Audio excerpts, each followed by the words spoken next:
Even with all the drama and the nonsense that you go through and how difficult it can be sometimes, I wouldn't go back and undo it because of those. I was watching the first episode and I was thinking to myself, Heather is bringing back, classic Real Housewives energy, the glamour and the luxury. So we're super happy to have you back on our screens. Thank you. That's so sweet. Thank you. So how does it feel to be back? Surreal. I mean, honestly, surreal. This whole experience. I keep going, wow, am I really doing this? Did I really do that? Is this, okay, here we are. So what made you want to come back then? I really felt like I left well and that I didn't have any unfinished business. But when they called, first I laughed. I was like, yeah, I'm not doing that. And then Terry and I talked about it. We started talking about our kids. We've got these 4 kids and they're all different genders and different sexualities and finding their places in the world. And when my daughter came out a couple of years ago as bisexual, the reaction was so great and with so many messages. And I thought, wouldn't it be cool if we could start having those conversations and maybe helping other families? So that became a big impetus for us to come back. Fans weren't really that happy with last season. Was there this pressure that you had to make this season better for the fans? Well, I'm glad you didn't ask me that before we started shooting. No, I don't think I had the pressure of that. This is an ensemble show, and anyone thinks that they're the queen bee has totally lost it. I didn't come in feeling like, wow, I better do this or that. And the truth is, as you know, with shows like this, it's authenticity that works. And that's what the audience wants to see.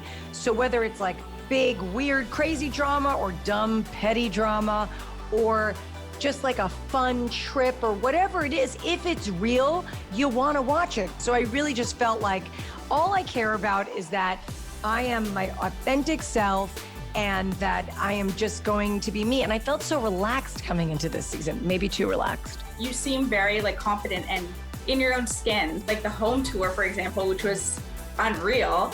We could see the difference between Gina's reaction and Shannon's reaction. So we could kind of feel that tension there. So where do you stand with Shannon today? Well, I mean, I think Shannon and I both went into the season with the best of intentions. And we when I left the show, we were on good terms. And we had texted and bumped into each other. But obviously things went south very, very quickly. I think it's going to be interesting for the audience to see how and if we can navigate it and how we come out the other side of it. I think what people wanted to know from the first episode was, if Nicole was your friend, why didn't she bring this information to you? How did you not know? At this point, it's either she thought we knew and didn't want to talk about it. She thought we didn't know and she didn't want to talk about it. I mean, it's almost 20 years ago. It was dropped. I just felt so bad for Nicole. I brought her on the show. All of a sudden she's being blindsided and attacked for something that happened 20 years ago. And I think, why was this brought up? And why was this dug up? And why was this spread around? Right. That's the better question, actually, to be honest. Yeah. On the opposite side, there's Gina, who you seem to get along with really well. So what was it about Gina that drew you in, and how did that affect the rest of the group, your friendship? Gina and I had the initial, we're both from New York thing, which, New Yorkers love New Yorkers. So we started there. But I didn't realize how much I would love her right off the bat. I loved her energy, and I especially loved her authenticity. She's wrong, she apologizes. She has a question, she'll ask it. If she, you know what I mean? She's just who she is. She doesn't pretend to be anything else. And I love that. I love her energy. It was amazing. And I do think that because we became so close so fast, that was a problem for some of the other cast members. I want to touch on your tagline, which is so great. If you want to reach my standards, you better get a ladder. Out of all of the housewives on all of the shows, who wouldn't need a ladder? Who would meet your standards?